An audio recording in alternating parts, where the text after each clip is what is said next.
আসসালামু আলাইকুম, welcome to জান্নাত ফুড গ্যালারি। আজকে আমি রান্না করব দেশি মোরগের ঝোল। কিভাবে খুব সহজেই বাসায় দেশি মোরগের ঝোল তৈরি করা যায়। এই যে বড় সাইজের এই মোরগটা দেশি মোরগ।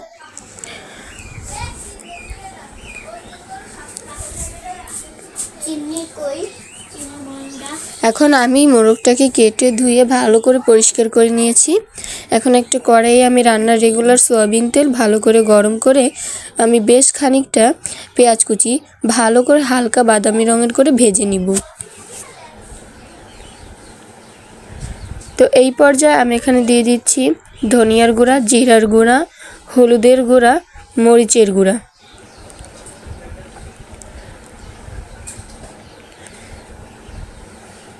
দিয়ে আমি ভালো করে নাড়িয়ে নিচ্ছি।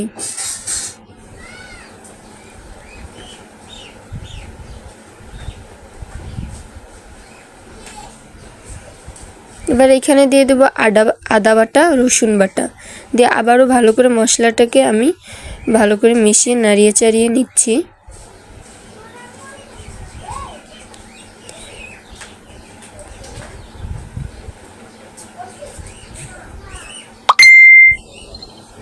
এখানে খানিকটা তেজপাতা দিয়ে দিয়েছি।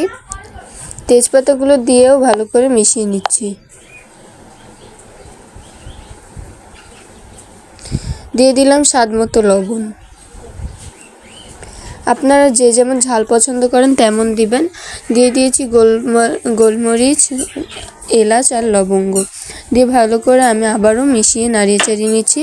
মশলাটাকে আমি 8 থেকে 10 মিনিট ধরে কষিয়ে নিব। মশলাটা যত বেশি কষানো হবে মাংসটা খেতেও তত অসাধারণ হবে। এরপর মশলাটা কষানোর পর এখানে আমি দিয়ে দিলাম মোরগের মাংস। এরপর দেওয়ার পর আমি ভালো করে আবার মাংসটাকে মশলার সাথে কষিয়ে নিচ্ছি।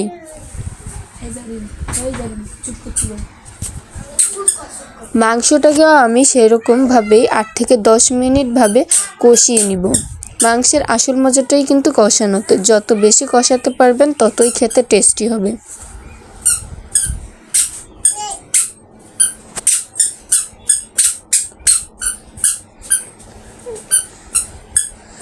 আমি ভালো করে বারবার করে কষিয়ে নিচ্ছি নাড়িয়ে চাড়িয়ে।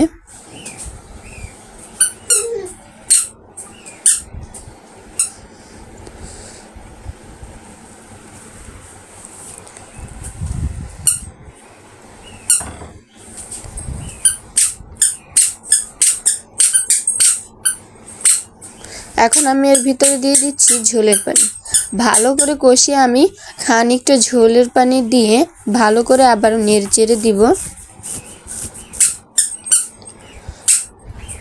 এই তো আমি এখন ঝোলের পানি দিয়ে দিয়েছি। এবার আমি উপর থেকে একটা ঢাকনা দিয়ে ঢেকে দিব।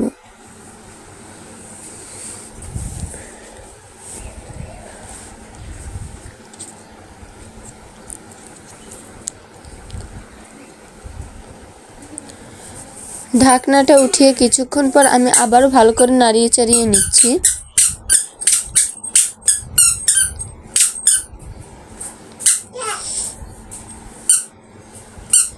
নাড়ানো হয়ে গেলে আমি আবারও ঢাকনাটা দিয়ে দিব।